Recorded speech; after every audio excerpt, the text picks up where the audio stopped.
l'alimentation d'origine végétale dans cette fameuse cuisine populaire qui a connu un petit peu son heure de gloire. J'espère que ce n'est pas un feu de paille l'an dernier, puisque c'était le thème de la fête de la gastronomie.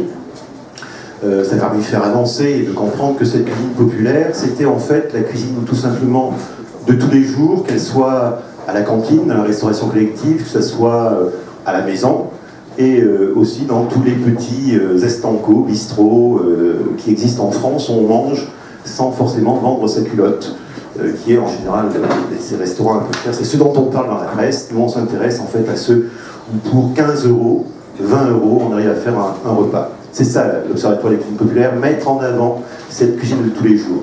Nous sommes accompagnés maintenant depuis 2011 par Le Sieur, Romain Nouffer, directeur général de chez Le Sieur. Bonjour. Qui va bien sûr vous accueillir et dire aussi cette relation très particulière qu'on a réussi à mettre en place entre Le Sieur et l'OCEPOP, qui est une relation de partage de savoir, de partage de connaissances, pour essayer de parler justement de cette cuisine populaire, cette cuisine de tous les jours. Romain.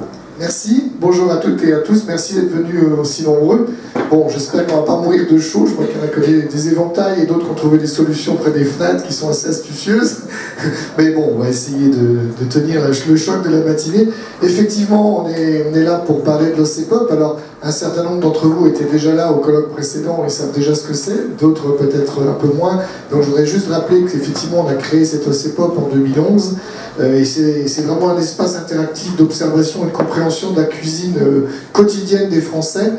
C'est pas qu'on n'est pas intéressé par les chefs qui soient jeunes ou qui soient plus mûrs, mais c'est vrai que c'est pas en opposition avec la cuisine des chefs, c'est en complément, puisqu'on parle beaucoup de la cuisine des chefs, on parle beaucoup moins de la cuisine quotidienne des Français, donc ça nous a paru important de creuser un petit peu ce foisonnement, parce qu'on n'est plus sur la blanquette de veau, on est sur plein d'autres plats, comme l'a dit Eric, qu'on peut manger au restaurant, qu'on peut aussi manger chez soi, hein, on voit que pizza, le couscous ou des plats plus ethniques aussi sont en train de se développer fortement et que toute cette évolution-là, elle est finalement aujourd'hui assez peu suivie et c'est pour ça qu'il y a une place pour cet espace qui permet de mieux comprendre l'alimentation, de décrire la vie des Français par leur alimentation et puis de suivre aussi son évolution parce que ça bouge pas mal et c'est ce qu'on va essayer de faire tout au long de cette matinée. Alors ce qui est intéressant aussi pour nous en tant que Le Sieur avec Eric, c'est que c'est vraiment un espace ouvert, hein, c'est un espace de discussion où on a des publics très différents, donc on va avoir bien sûr des journalistes, des consommateurs, des blogueurs, des sociologues, des gens d'entreprise, des cuisiniers aussi, on a Eric Leclerc avec nous par exemple, qui vont pour pouvoir avoir un panorama un peu 360 degrés de cette cuisine populaire qu'on ne peut pas aborder par un seul angle des nutritionnistes, Patrick, pas un seul angle d'attaque, mais par d'autres angles d'attaque qui s'enrichissent mutuellement et qui permettent de mieux la comprendre. Alors, quand Eric est venu nous voir en 2011 avec cette idée de projet, Le Sieur, et on a vraiment adhéré très rapidement parce que ça correspond un peu à notre ADN et au gène de la société et de la marque. Hein. La société, elle aura 110 ans l'année prochaine, Le Sieur. Peut-être on se reverra à cette occasion-là, j'espère. Et c'est vrai que depuis toujours, elle a été très proche de la cuisine populaire des Français. Et pour pouvoir faire les produits qui fonctionnent et qui répondent à leurs attentes, on a toujours étudié de près cette cuisine populaire. Un bel exemple, pourtant c'était il y a longtemps, c'était dans les années 50, hein, pendant une dizaine d'années, tous les jeunes couples qui se mariaient à la mairie recevaient un livre Le Sieur de recettes.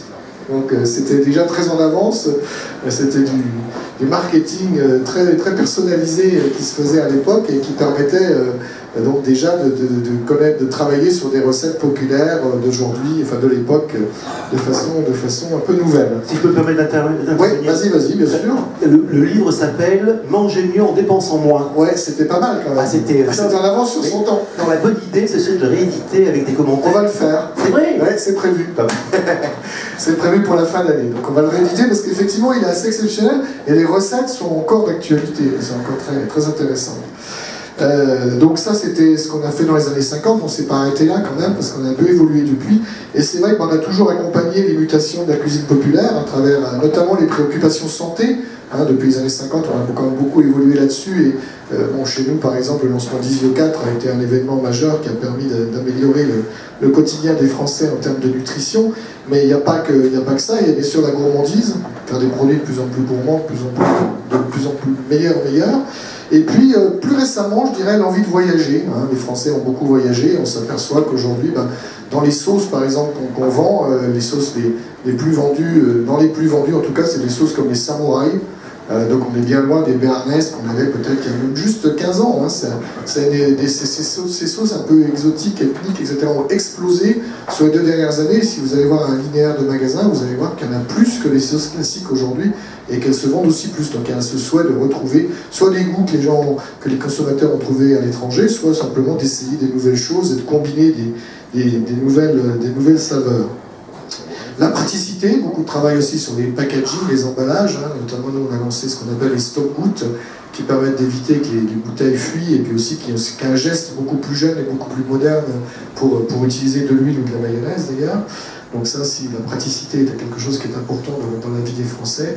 Et puis la recherche d'ingrédients authentiques et la traçabilité. Hein. Je crois qu'aujourd'hui, on est vraiment sur la recherche de vrais ingrédients pas trafiqués et la traçabilité. Le meilleur exemple qu'on a chez nous, c'est Fleur de Colza, où on peut tracer depuis le champ jusqu'à l'assiette. Et aujourd'hui, il y a une très très forte demande dans la cuisine quotidienne de ce type d'ingrédients, qui soient faits maison, qui soient achetés au marché ou qui soient achetés dans un supermarché.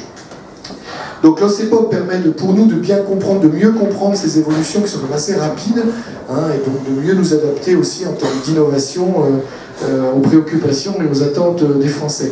Donc on avait effectivement il y a 2 ans fait un colloque sur la transmission qui était très intéressant et c'est vraiment une tendance majeure aujourd'hui, la transmission de la cuisine des générations nouvelles, que vous avez peut-être vu, on a utilisé aussi comme concept dans notre nouvelle campagne publicitaire sur le SIA, qui est vraiment sur cet axe de transmission.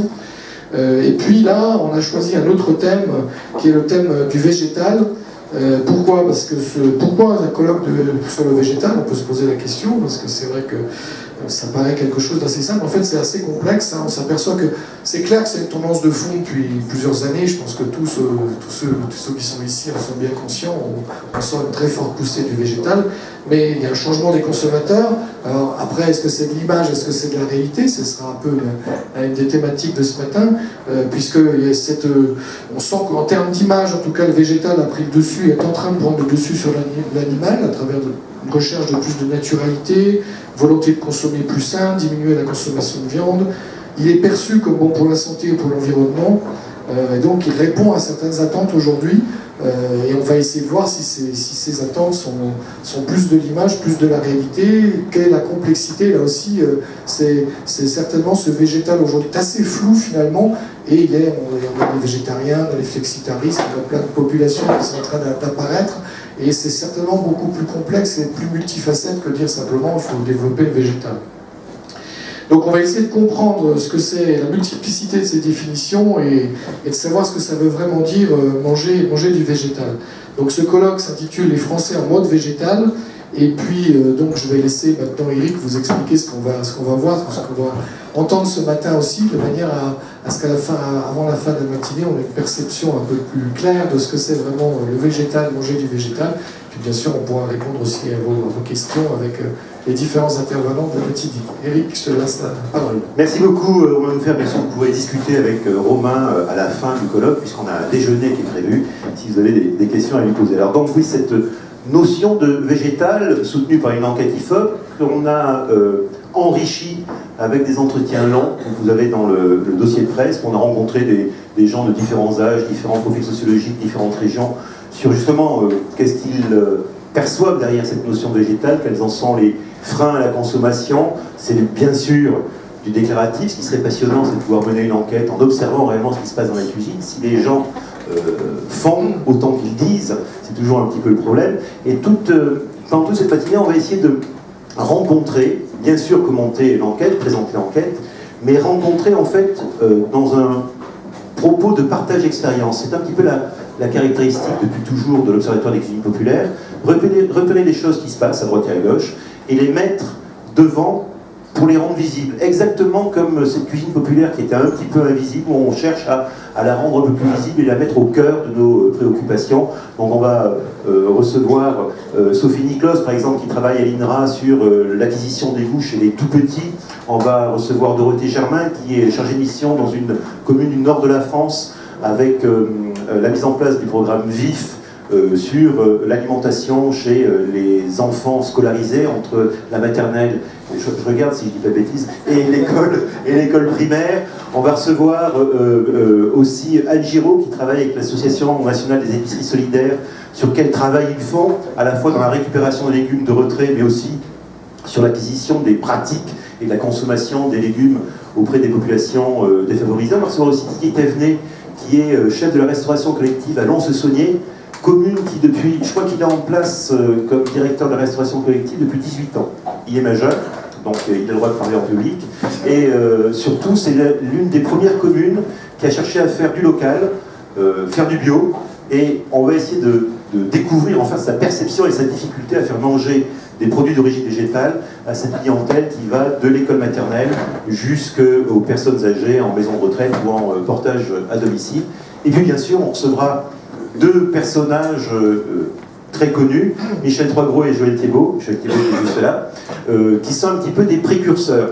Parce que Michel a inscrit dans l'histoire, bien sûr, de la famille Troisgros, que le déplacement à Ouche, en plein milieu de la campagne, est une histoire très liée au végétal, et qu'il a été un influenceur, on peut dire, des maraîchers de Roanne, pour proposer de nouveaux légumes, de nouvelles variétés, de nouvelles pratiques alimentaires, pas forcément réservées aux 3 étoiles, mais dans cette relation extrêmement complexe et passionnante entre le restaurant gastronomique et la cuisine populaire, où on s'échange, on se regarde, on se vole, on s'emprunte, et on fait vivre en fait la cuisine qui n'est que le miroir de nos comportements alimentaires, de nos comportements de société. Et Joël Thiébaut, quand il est arrivé, je disais, je crois que ça doit faire 30, ou il y a au moins 35 ans qu'on se connaît, où sur le marché d'Alma, alors c'est chic, hein, Joël Thiébaut, quand il était encore marché d'Alma, mais il a influencé quantité de maraîchers, quantité de cuisiniers sur Paris, pour justement étendre leur propos végétal et faire sortir le végétal d'accompagnement à élément central de la cuisine. Voilà, en gros, je vous ai fait le programme de la matinée. On va commencer avec Eric Guélouès, qui accompagne le CEPOP maintenant depuis quelques temps.